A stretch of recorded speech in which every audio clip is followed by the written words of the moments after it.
સાંભળવા જેવી એક નાનકડી કવિતા છે, શીર્ષક છે એનું છોડી દેવું. શું છોડી દેવું? શું છોડી દેવું? તો સાંભળો. એકવાર બે વાર સમજાવવું ને કહીને ન સમજે તો વાતને સમજાવવાનું છોડી દેવું. એકવાર બે વાર સમજાવવું, સાચા દિલથી સમજાવવું, કહીને ન સમજે તો વાતને સમજાવવાનું છોડી દેવું.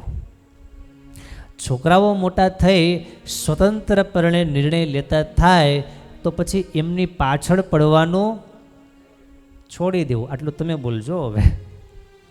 છોકરાઓ મોટા થઈ સ્વતંત્રપણે નિર્ણય લેતા થાય પછી એમની પાછળ પડવાનું છોડી દેવું. સુખી થવું હોય તો આ કવિતા છે. થોડાક જ લોકો સાથે ઋણાનુબંધ હોય, એકાદથી ન જામે તો શું બગડી જવાનું, એવાને છોડી દેવું. એવું બધું જે પાત્ર હોય એમને છોડી દેવું. થોડાક જ લોકો સાથે ઋણાનુબંધ હોય એટલે શું? દુનિયામાં તો ઘણા બધા માણસો છે, ઘણા બધા માણસો ઓળખીતા છે, ઘણા બધા માણસો પરિચિત છે, પણ એ બધા ઋણાનુબંધથી ભેગા થયેલા નથી. જે તમારી સાવ નજીક છે એ ઋણાનુબંધથી ભેગા થયેલા છે. એ તમારા પરિવારના સભ્યો હોય, એ તમારા મિત્રો હોય, તમારા જીગરજાન દોસ્ત હોય, તમારા સંબંધી હોય, એ બધા ઋણાનુબંધ હોય. કવિએ લખ્યું, થોડાક જ લોકો સાથે ઋણાનુબંધ હોય, એકાદથી ન જામે તો શું બગડી જવાનું, એવું પાત્ર છોડી દેવું. આપણા હાથમાં કાંઈ નથી, એ અનુભવે સમજાય તો બીજાની અને ભવિષ્યની ચિંતા છોડી દેવી. આપણા હાથમાં કાંઈ નથી એ આપણને અનુભવે સમજાય. ફાંકા ગમે એટલા મારતા હોય, હું કરી નાખું, મારાથી થાય, હું કરું તો થાય, પણ અનુભવ થાય આપણા હાથમાં કાંઈ નથી. આપણે બધા એકદમ શાંતિથી રિલેક્સ થઈને બેઠા છીએ. છીક ખાઈ દો, લ્યો, ખવાય છે? એક છીક આપણે ખાઈ શકતા નથી તો આપણા હાથમાં છે શું ભાઈઓ? આપણા હાથમાં કાંઈ નથી એ અનુભવે સમજાય તો બીજાની અને ભવિષ્યની ચિંતા છોડી દેવી. ઈચ્છાઓ અને ક્ષમતા વચ્ચે વધુ અંતર પડવા લાગે. ઈચ્છાઓ અને ક્ષમતા. આ દુનિયામાં કોને કરોડપતિ નથી થવું? કયો મને, હશે કોઈ એવા? સપનાઓ બધાના, ઈચ્છાઓ બધાની, પણ કવિ શું લખે છે? ઈચ્છાઓ અને ક્ષમતા વચ્ચે વધુ અંતર પડવા લાગે તો પોતાનાથી જ અપેક્ષા કરવી છોડી દેવી. અને પ્રત્યેકનું જીવન ચરિત્ર અલગ, આકાર, રંગ બધું જ અલગ, એટલે કે તુલના કરવાનું છોડી દેવું. બધાના જીવન, બધાના સ્વભાવ, બધાના આકાર, બધાના રંગ બધું જ અલગ. સ્વભાવ અલગ, વાણી અલગ, વર્તન અલગ, વિચાર અલગ. બધાના વિચાર, વાણી, વર્તન બધું અલગ અલગ હોય, એટલે તુલના કરવાનું છોડી દેવું. બધાની સાથે કમ્પેરિઝન કરવાનું અને પોતાના લેવલ સાથે લેવલ મેચ કરવાનું, આ બધું છોડી દેવું. શું કામ છોડી દેવું? સુખી થવું હોય તો, હેરાન ન થવું હોય તો.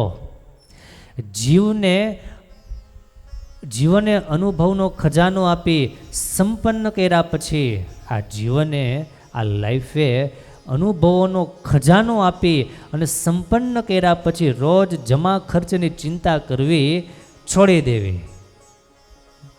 જીવનમાં આપણને ઘણા બધા અનુભવનો ખજાનો, અનુભવની મૂડી, સારા નરસા બધા જ અનુભવ આપણને થયેલા હોય તો અનુભવનો ખજાનો આપી અને જીવનને આપણને સંપન્ન કર્યા છે. માત્ર પૈસાથી સંપન્ન થવાય એમને, અનુભવથી પણ સંપન્ન થવાય. એ પણ એક સંપત્તિ છે, સંપદા જ છે. માટે અનુભવનો ખજાનો જીવનને આપ્યા પછી, સંપન્ન કર્યા પછી રોજ જમા ખર્ચની ચિંતા કરવી છોડી દેવી.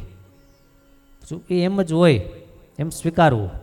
અને સમજાય તો ઠીક છે. છેલ્લી વાત છે, જરા ધ્યાનથી સાંભળજો, મજા આવી જશે. સમજાય, આ જેટલી વાત કરી એટલી સમજાય તો ઠીક છે, નહીં તો આ વાત પણ છોડી દેવી. છોડવાનું છે, કહેવાનું છે તો હારે આઈ કહી જ દેવું પડે ને. એક મિત્ર એના મિત્રને વાત કરતો હતો, વિશ્વસ્વામી, કે સાંભળું તને એક વાત કરું, કે શું? જે માણસ, હું તને 100% ખાતરીબંધ વાત કરું છું, 1001% સાચી વાત, કે જે માણસ એમ કહેતો હોય કે મારી વાત 100% સાચી છે, મારી વાત 101% સાચી છે, એની વાત ક્યારેય માનવી નહીં. એટલે પેલો મિત્ર કે તારી માનું કે ન માનું? એ કે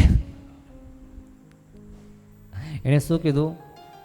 મારી 1001% સાચી વાત તું સાંભળ અને સ્વીકાર, કે જે માણસ એમ કહેતો હોય કે આ 100% વાત સાચી છે, એ વાતને માનવી નહીં, એને છોડી દેવી. સમજાય તો ઠીક છે, નહીં તો આ વાત પણ છોડી દેવી. શું કામ? આગ્રહ રાખવામાં જ દુઃખ છે. આગ્રહ રાખીએ પણ સારા રાખીએ, આગ્રહ રાખીએ આપણી પાત્રતા પ્રમાણે રાખીએ, આગ્રહ રાખીએ ભગવાનના ભજનના રાખીએ, આગ્રહ રાખીએ સત્સંગ કરવાનો રાખીએ, સત્સંગ કરવાનો આગ્રહ રાખીએ, ભગવાનનું ભજન કરવાનો આગ્રહ રાખીએ. એ બધા આગ્રહ આપણને તારી દેનારા છે અને બાકી બધા આગ્રહ મારી દેનારા છે. હવે તરવું છે કે મરવું છે, એવી આપણે પોતે સ્વયં વ્યક્તિગત ડિસિઝન લેવાનું છે. એ નિર્ણય પોતપોતાનો હોય. તરી જવું હોય તો આ જેટલી નાની નાની વાતો કરી છે એ તમામ વાતોને હૃદયસ્થ કરી લેવી, અને જે છોડવાનું છે એ ન છોડીએ, ન છોડવાનું છે એ છોડીએ, પરિણામે દુઃખી થઈએ છીએ. જે છોડવાનું છે એને માણસ પકડે છે, અને જે પકડવાનું છે એને માણસ છોડી દે છે. ત્યારે દુઃખ, તકલીફ, મુશ્કેલી ઘણી બધી ઊભી થાય છે. માટે આ નાની નાની કવિતાઓ આપણને જીવનમાં ઘણી બધી વાત સમજાવી જાય છે, ઘણી બધી વાત આપણા હૃદયમાં ઉતારતી જાય છે. સુખી થવા માટેનું આ સાધન બરાબર પકડી રાખવું, જોઈ રાખવું, જેથી કરીને આપણે દુઃખી થઈએ નહીં. આ તો ભાઈ ખિસ્સાનો ગોળ છે. શું? ખિસ્સાનો ગોળ છે.